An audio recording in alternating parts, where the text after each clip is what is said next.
부부가 조금 다퉜고 부인이 화가 나서 경찰에 신고를 했을 경우에 남편의 처벌을 원하냐? 이제 거기서 물어보죠. 처벌을 원한다고 하면 이제 경찰서 가가지고 이제 조사가 시작이 되는 건데 이미 수사가 시작된 상황에서 안 한다고 해도 의미가 없죠. 그래서 이것 때문에 남편분들 주재원 비자가 막히는 경우가 조금 있었어요.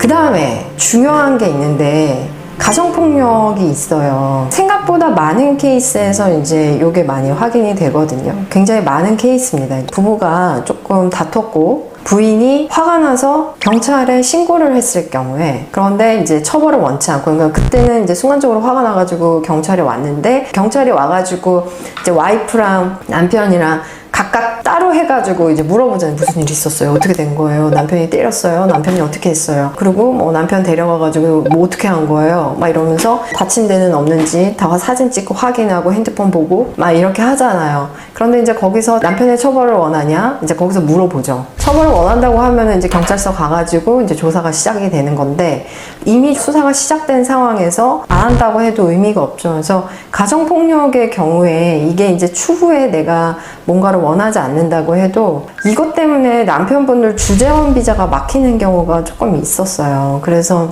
부인분들은 이제 경찰서 신고할 때 미국 갈 거면 좀 생각을 하셔야 됩니다. 그래서 한번 보면 두 가지가 있습니다. 그러니까 가정법원 송치가 있고요. 보호관찰소 송치가 있습니다. 일단은 가정법원 송치랑 보호관찰소 송치가 완전히 좀 다른 개념인데 수사경력회보소에 확인이 될 거거든요. 그러면은 영사 입장에서는 이거를 이제 궁금해서 보자고 할 거예요. 그래서 가정법원 송치 같은 경우에는 이제 경미한 범죄 또는 초범 그리고 둘이 이제 화해할 것 같으면 가정법원으로 송치를 하는 거죠. 그러니까 이게 검사가 형사법으로 죄로 형벌로 때려버리는 게 아니라 그냥 이 케이스는 가정법원으로 보내버린 다음에 가정법원 안에서 이제 잘 해봐 이제 이러는 거죠. 그러니까 이거는 이미 형사법적인 거를 넘어선 거라 상관이 없죠. 그러니까 이민법상의 유죄 판결의 내용과는 전혀 상관이 없습니다. 그래서 가정법원이 내릴 수 있는 거는 뭐 보호관찰, 봉사명령 뭐 이제 이런 게 쭉 나오는데 사실 이거는 가정법원에서 내려온 거기 때문에 형사법상의 내용이 아니라서 컨빅션이라고 보기는 어렵습니다.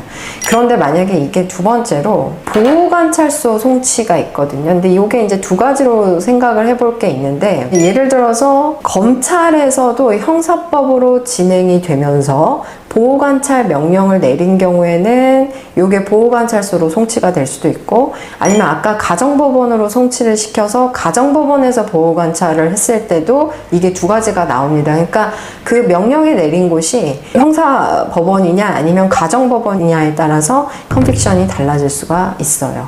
그래서 만약에 가정법원에서 내려온 보호관찰 조치라면 이민법상의 유죄 판결, 그러니까 컨빅션에 해당되지가 않고 형사법원에서의 보호관찰이라면 그거는 맞죠.